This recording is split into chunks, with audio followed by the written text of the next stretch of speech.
Well, it is one of the most iconic Olympic sports, and it's not for the faint of heart. Yesterday, Olympians took to the skies for the pole vault. Oh, I get so nervous every time I watch it. Our Rennie Knott is live in Paris this morning with the local athlete who was once one of the best in the world. Rennie. Good morning, guys, once again. A lot of athletes, when they begin their journey, think about one day becoming an Olympian. And that was certainly the case for an athlete in Kirkwood. That is until a devastating disease basically threw him off course. However, that disease did not stop him from trying to reach higher heights.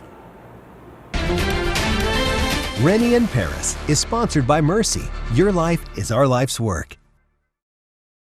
He is ready for takeoff. 80% of the work is coming down that runway. A 40-meter sprint. 16 steps. A plant. You can't overthink, you kind of just got to do. Time to soar. Shooting you up and over a crossbar. The flight is short. It all happens fast. But for Bob Homan, it's hard to really describe, but it's not like any other sport or anything like that I've ever done. the moments of being airborne are the joy of pole vaulting. That's the feeling we're all pretty much always chasing. The catapulting part can be a bit scary though. Oh yeah, poles definitely break. And dangerous at times. Some guys get cut up by them, or the poles shoot up and hit them, and yeah, it's gnarly. But Bob has faced that challenge successfully. He twice ranked in the top 50 in the world. I was pretty good. My best jump was about 18.2 He had Olympic dreams, but my dream was kind of taken because I got sick back in 2020. a medical diagnosis grounded his plans. But I had neurosarcoidosis is what it was called, and just caused a big tumor in my spinal cord. The journey to return to the runway was difficult. About 1.5 years of chemo. It gets to a point where you just got to get through it. He's back now, Once you kind of get bit by that bug, it's hard to go away from. but he is doing more than jumping.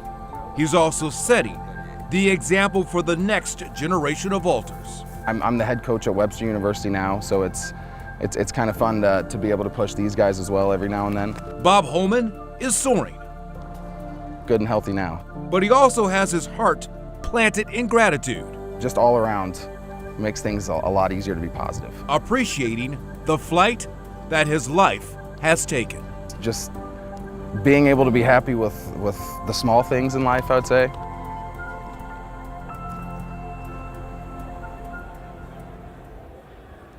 A couple of our local Olympians having an opportunity to soar today, although they're not pole vaulters. Freddie Crittenden, opportunity to make the semifinals in the men's 110-meter hurdles. We'll hear from him coming up at 6 o'clock. And we'll also hear from Deanna Price, who has a chance tonight to go for the gold in the women's hammer throw. Reporting live from Paris, I'm Rennie Knott. Back to you in the studio.